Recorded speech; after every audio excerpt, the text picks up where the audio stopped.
So, Andrew Jackson passed away. Who had the campaign slogan 54-40 or fight? James Knox Polk. And it was all 54-40 or fight referred to what contested territory?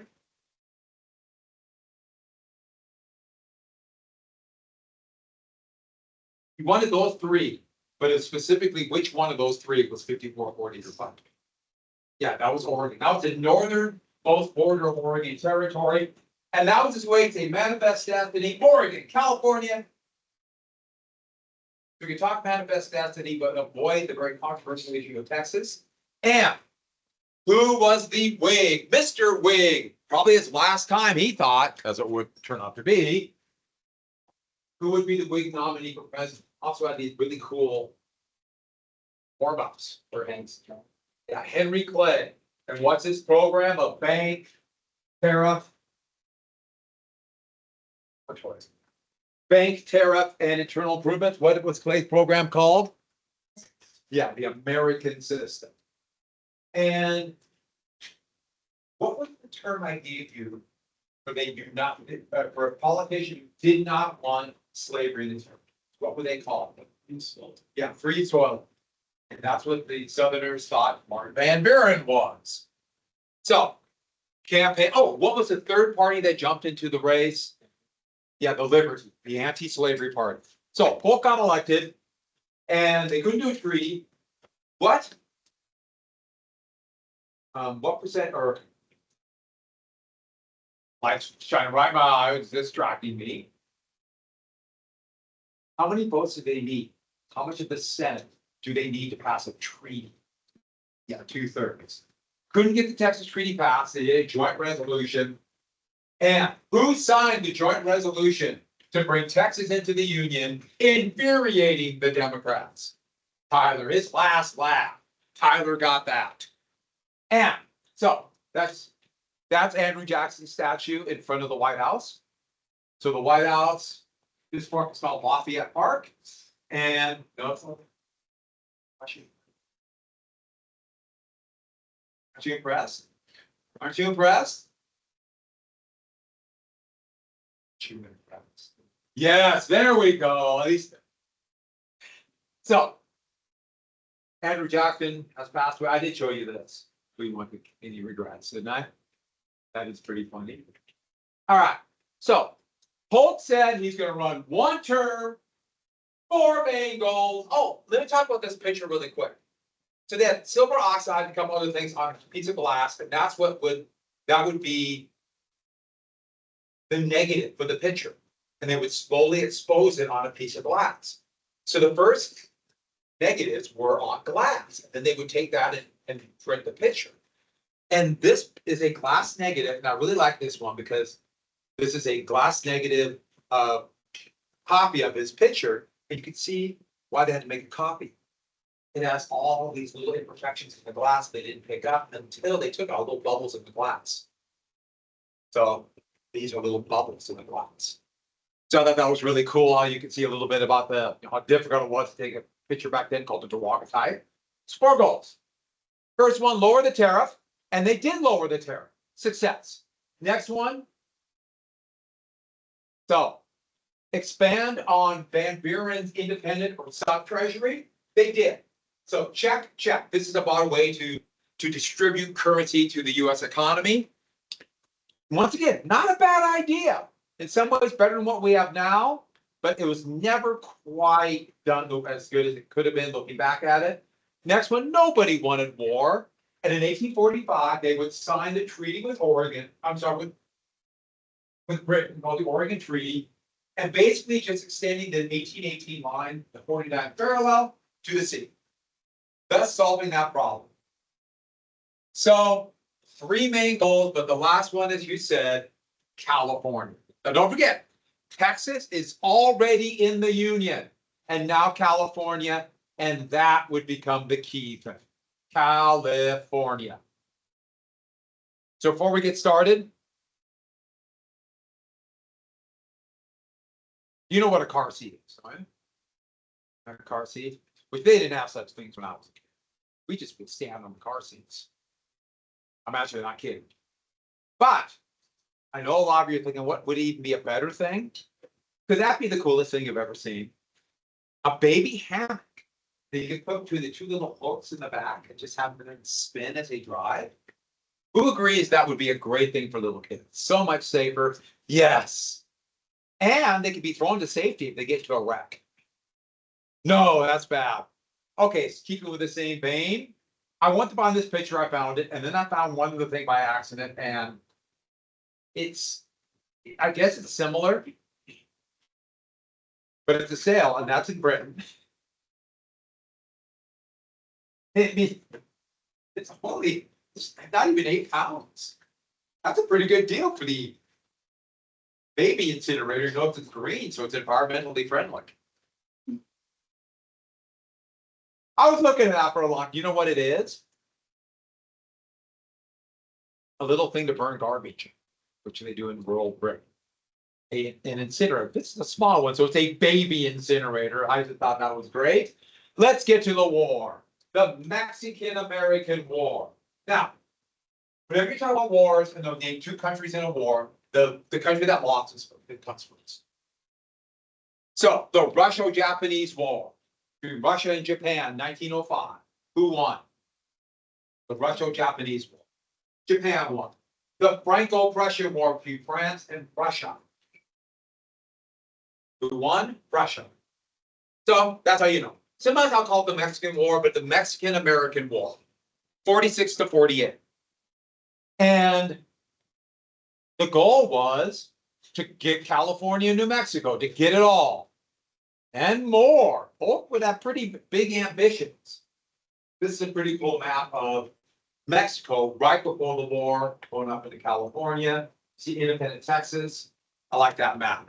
Oh, one more thing then. So whenever you see two teams, like that works for teams too. Let's say the victor comes second, the losers first. So for example, some of you might know that two schools of Montana the big rivalry football game this week. And we all know the correct name between the game between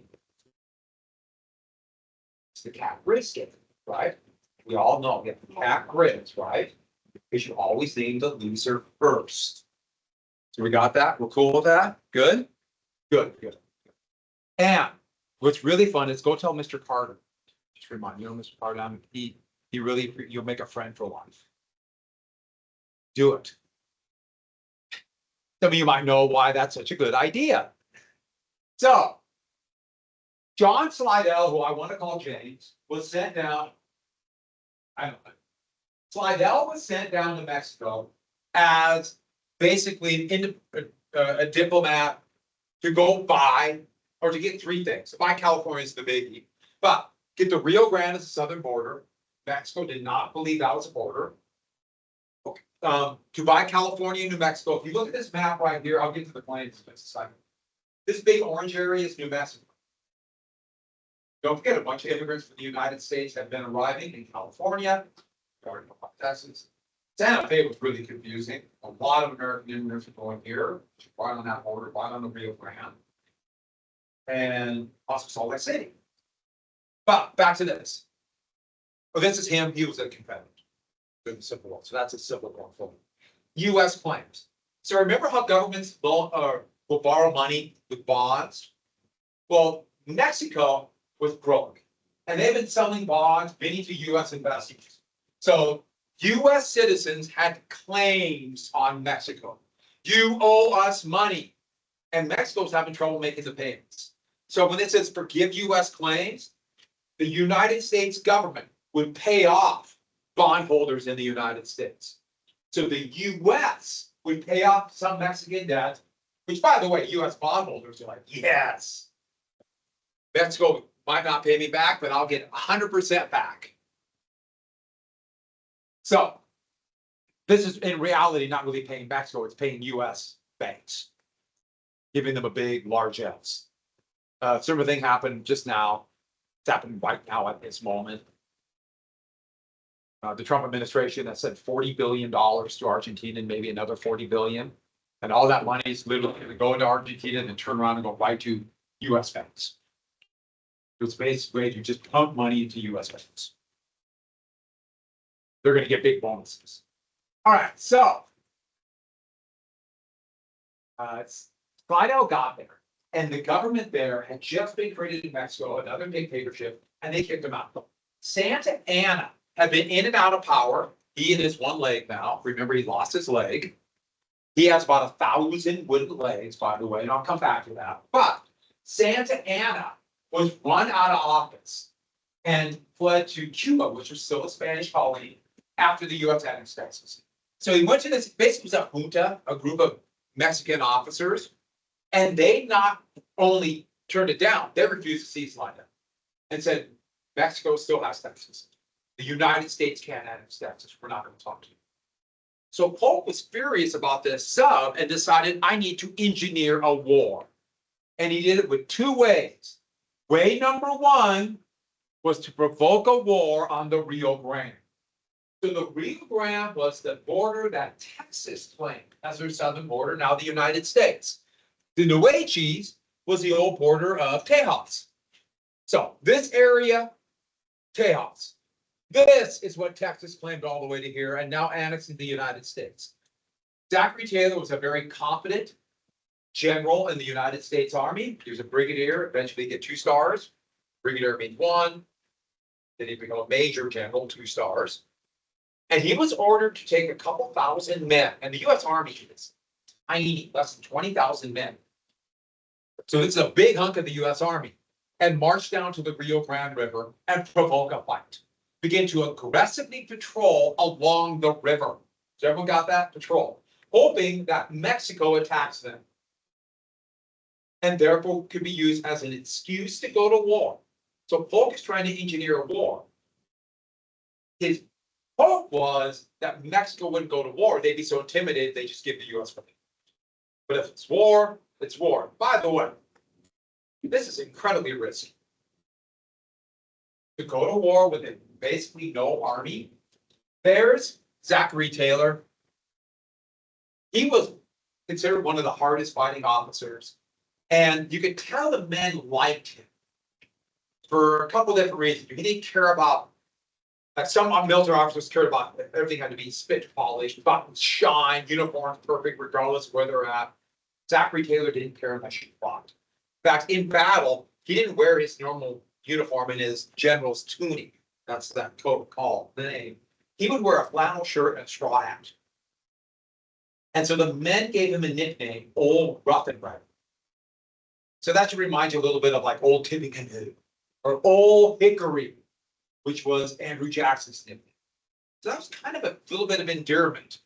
He was a slaveholder from Louisiana, but he was a Whig. And he was actually opposed to this, but followed the order and marched down to here, Brownsville, Texas, right at the mouth of the Rio Grande, and began to aggressively patrol. Now, the Rio Grande is really shallow. A lot of places you can walk across and barely get your feet wet. To this day, it's a very small river. Why? Because it's so flat there, but very shallow. And so they were patrolling into Mexico. So they were sending cavalry and other units. Sometimes they just did it. They crossed the Rio Grande.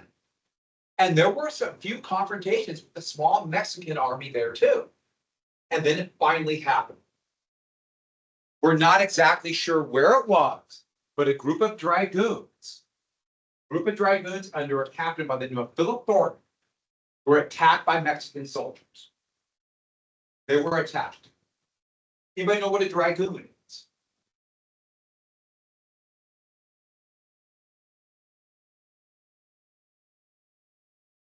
You don't know? It's obviously fire-breathing lizards. And so we had these massive lizards. I know that would have been cool, but actually, fire-breathing lizards do not make good soldiers. You can't trust them. Dragoons are mounted in, basically rode on horseback, and then they would fight on foot. Cavalry by then was becoming more and more of that. So, dragoons, they were attacked. But to this day, we don't know where. Because almost certainly, sometime during this mission, during this patrol, they crossed into what was undoubtedly Mexico, south of the Rio Grande. And we don't know if they were attacked south of the Rio Grande? Or were they first attacked here and then they fled north of the Rio Grande? Or what happened? We're not sure exactly where it happened. But Texas put this up here. And it says, the spot where American blood was shed on American soil. Used to have a star here for the Texas Star. It's back up there. And that is just north of the Rio Grande. And Texas put this up here. I'll come back. Don't forget that sign. But when it got back to Polk, Polk went to Congress and said, Mexican soldiers attacked American soldiers north of the Rio Grande River in the US, and it was unprovoked. And even though it wasn't unanimous, the United States Congress would use that as an excuse to declare war. Now, what did Polk do by saying Mexican soldiers attacked US forces on US soil unprovoked? What did Polk just do right there? He lied. Polk lied because he did not know where they were attacked. We still don't know 100% where it was. And provoked, unprovoked, of course it was provoked. That was the whole plan. He lied and got the United States into a war. And the war is going to be very unpopular down the road until the US won. And everyone's like, I always want the war. But would the US ever lie again and go to war? No, no more than 5 times. The Spanish-American War, we'll get to that, how the US lied about a battleship, old battleship called the Maine exploding in Nevada Harbor. The best known ones would be the Vietnam War, where the US lied about being attacked by North Vietnamese torpedo boats called the Tonkin Gulf incident. Lied about an attack that did not happen. The most famous would be a war that was going on while you were born, when you were born. President Bush said, President Bush was president in 2003 when the United States went to war against Iraq and said Iraq was building nuclear weapons and weapons of mass destruction. And have no choice. He lied. He did not know that they had weapons of mass destruction because he couldn't, because they didn't have them. But the US would go to war and turn out to not win, but that's what would happen. And there'll be other times too. We'll get to them, but this is a big deal. The precedent has been set. So they went to war. Now, for the most part, Whigs were opposed. And a bunch of Whigs were elected to Congress in 1846 after the declaration of war, including this guy right here, Abraham Lincoln from Illinois, was a Whig elected to the United States Congress. Now, he was opposed to this war and got up and gave a speech. Now, this is a big deal for a junior member of the House who has no power. I mean, backbencher like this had no power.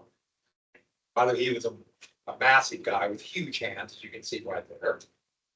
But Lincoln said, show me the spot. Show us the spot where American blood was shed. And this is called the spot resolution. And he wanted Congress to vote on a joint resolution that would force the president to show that it was on American soil, this Thornton Affair.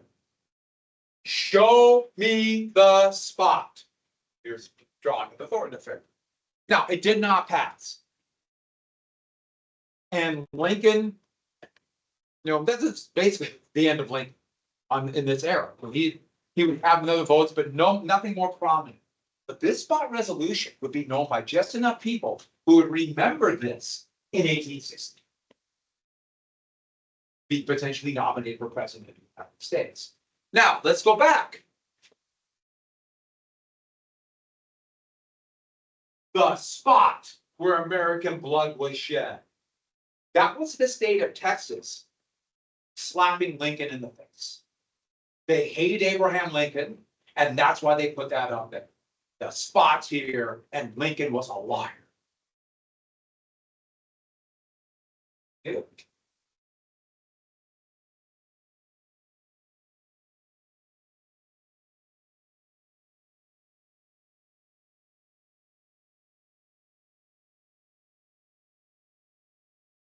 They did this after the Civil War because they despised Abraham Lincoln. I'll tell you about my story about other places where they despised Abraham Lincoln after the Civil War too. But that's what. Now I should add, Lincoln would lose for re-election in 1848 and the euphoria of the victory, and everyone just assumed his political career appeared to be done. Then things would change in the late 1850s. So, Plan B, if the Texas Rio Grande gambit failed, Polk also tried to help engineer a revolt in California, which would start on June 14th, 1846 in Sonoma. So there were a lot of Californians, so these are Mexican citizens, and also people from the United States who immigrated there. Most of them lived in this area right here. Very fertile area. In fact, they would do like start planting grapes for the vineyards, things like that, right here. Well, this was against Mexican rule. And this was Californians who were Mexican citizens who despised the dictatorship back in Mexico City. These were immigrants, and they were talking revolt. But the U.S. is going to help. An mission of a couple hundred U.S. troops and guides, basically,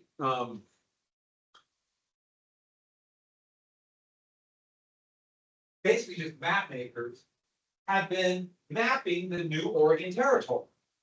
And they decided to keep going south, just by happenstance, I'm sure. And they just happened to arrive in Sonoma, California, a little bit north of Sacramento, just when the revolt's about ready to be occurred. And what did they do?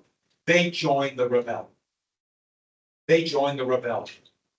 A small U.S. naval squadron under Commodore Stockton, California's Canadian operating, just happened to show up off of San Francisco to aid the rebellion. Are you getting my point here? They just happened to be here. So they're trying to engineer something like Texas. The commander of this is going to be that man right there. He was dubbed the Pathfinder for this great mapping expedition, even though a lot of it was, it's very much exaggerated. And his name was, of course, C. Fremont. Yes, John Charles Fremont. And Fremont showed up, and Fremont's going to become one of the best known Americans. Fremont, California will be named after him. They revolted, overthrew the tiny little Mexican force there in Sonoma, California, and declared the Bear Flag Republic. They made this hastily done flag. It's just on a piece, kind of a hand piece of canvas. They put a bear, a star, and California Republic. Kind of a maroonish red. There are a couple pictures of the flag, but in 1906, the original flag, it was in the San Francisco Library, and that's, some of you might have heard of the San Francisco earthquake in 1906, burned down most of the town, including that flag. So we don't have the original anymore, but the California flag today is based on that, the bear and a star. And they immediately asked to be annexed into the United States. So that was the plan. You got Texas and California, but war had already begun. In fact, they didn't even know in California that there was war. They just didn't know yet. Because by the time it got there, they had declared independence. So now they'll wait for the California annexation, and now we have a war. So we have two independent countries. They're going to come in the U.S. at this time, Texas and California. So here's Taylor. And he crossed over the border. There was a small fight here, Palo Alto. And then the plan was to rush as many reinforcements, including as many volunteers. And add this, just put down, Southerners rallied to the flag. So many Southerners volunteered. And it was Democrats and some Southern Whigs. Whigs were mostly opposed to this war. Whigs were opposed, slave power. So many volunteers came from one state that from now on, it's going to be known as the volunteer state, Tennessee. The Tennessee is the volunteer state from the war, from the Mexican-American War. And those of you who follow college athletics know their nickname for their team is, for the University of Tennessee, the Volunteers.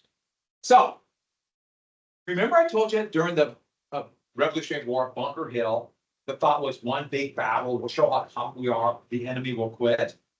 That's exactly what the United States thought. If Taylor could cross over the border and defeat a large Mexican force, Mexico would just give in and sign over everything the US won, the Rio Grande, California, and Mexico. So they crossed over the border, and at Monterrey, the Mexicans had their entire forces in northern Mexico consolidated in one spot. Both sides had about 5,000 men. A 3-day slugfest in Monterrey. It's in the high mountains of this kind of desert mountain, like just beautiful.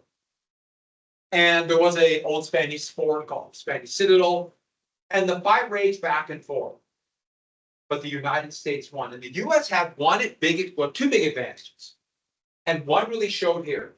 Do you guys remember I mentioned there's a fort north of New York that Benedict Arnold gave up, and then they created the U.S. Military Academy there in 1821, 1822. What is that for? That's the U.S. Military Academy today. West. The U.S. had well-trained officers. The U.S. had not enough, but the big thing is the men trusted the officers. Now, because they're well-trained doesn't mean they're not going to always make good decisions. They could be morons, just happen to go through the school, but they were professional. Mexican officers were cronies. They're like wealthy families who bought their second oldest son a commission in the Mexican army. The men didn't trust the officers. Even the untrained volunteers in the U.S. trusted their officers to be at least professional. And that is such a huge advantage. The United States officers class, to this day, is considered to be professional. Doesn't mean they don't make mistakes, but they're pros. And that makes a big difference. And we'll see that in wars coming out or coming down the road or down the road. Everyone's going to, if they can't afford a military academy, it becomes incredibly important to have it and have trained officers. Get to places like World War I and World War II. That would be a big deal for Germany. So this would turn into a big U.S. victory, Monterrey. But the Mexicans did not sue for peace. And for good reason. Monterrey is almost 1,000 miles away from Mexico City. Big deal, you won that battle. We're not going to quit. What are you going to do? The U.S. doesn't have enough troops to take all of Mexico. And so, the other problem is, Polk is thinking, I'm not going to be president in a couple years. And Taylor's a Whig. Remember how George Washington was a warrior. Andrew Jackson, a warrior. William Henry Harrison, a warrior. All these war heroes are elected. If Taylor wins another victory, he'll be the next president. Another Whig candidate like William Henry Harrison. And so Polk begins to take away all of his trained forces and gives it to another general. So while that's going on, Santa Anna is in Cuba watching this. And Santa Anna sends word to the United States. You help me get back to Mexico, I'll take back over the government. And I'll give the U.S. everything they want. I'll give them California. I'll give them the Rio Grande. Just get me back. And so that winter, 47, 40, 48, or 46, 47, the U.S. helped Santa Anna get back to Mexico. They took him, all his, wine and rugs and 1,000 wooden legs and his mistresses, and they brought them all back to Veracruz. He arrived in Veracruz, which is the harbor city right here, and was greeted like a conquering hero. The Mexican army rallied to Santa Anna. They marched triumphantly up to Mexico City, which you might know is over 7,000 feet up. And they marched up to Mexico City, and he came in, basically just took power by acclamation and immediately announced what? I'm going to keep California. I'm going to drive the Americans out, and we're going to get Texas back. So the U.S. helped get Santa Anna back in power, and Santa Anna is competent. And he immediately marched some pretty well trained, but over 6,000 troops north to defeat Taylor. And remember what I told you, Taylor's men had been taken. He had nothing but untrained volunteers and lost most of his trained officers too. And that battle would be called Buena Vista, beautiful view.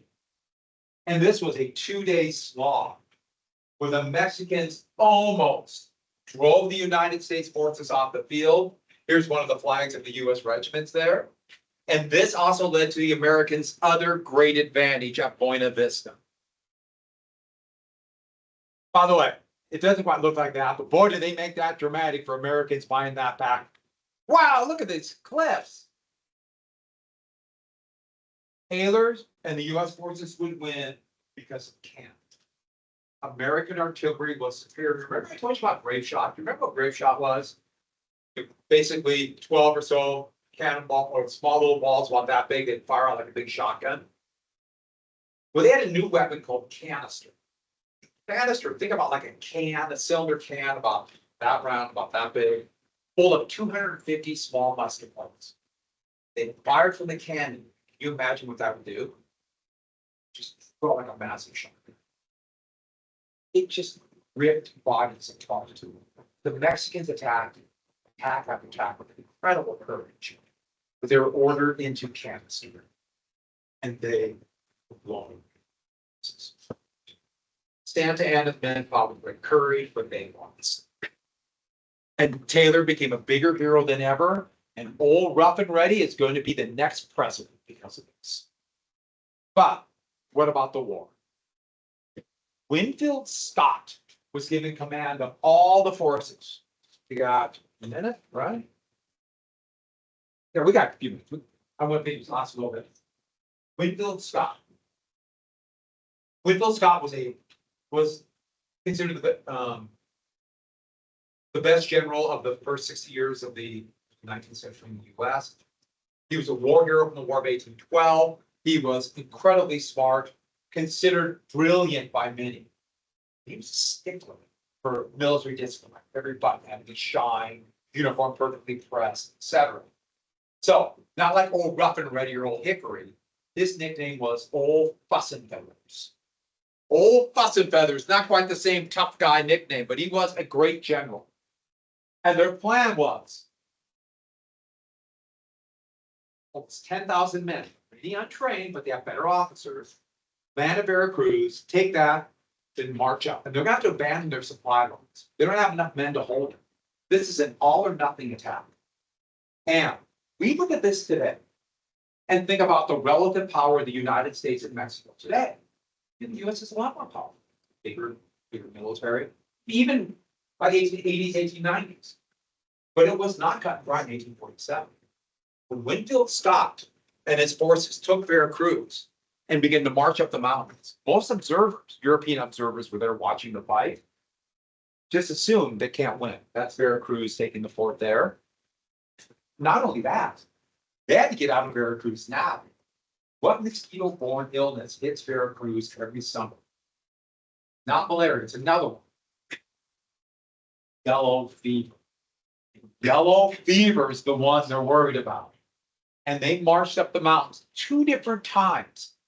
Santa Anna tried to stop them at mountain passes, and it nearly worked. The biggie was the last old Spanish fortification near Mexico City, built on an the ruins of an Aztec pyramid called the Battle of Chapultepec.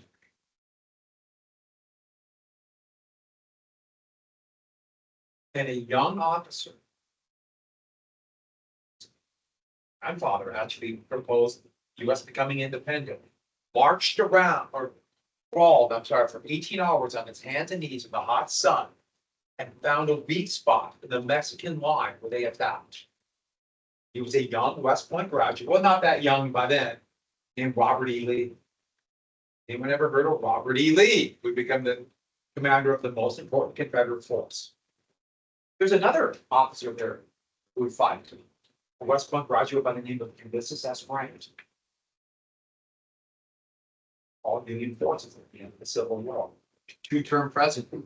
A guy named Thomas Jackson would be known in the Confederacy as Stonewall Jackson. It'd be a training ground for the Civil War. All right. See you tomorrow.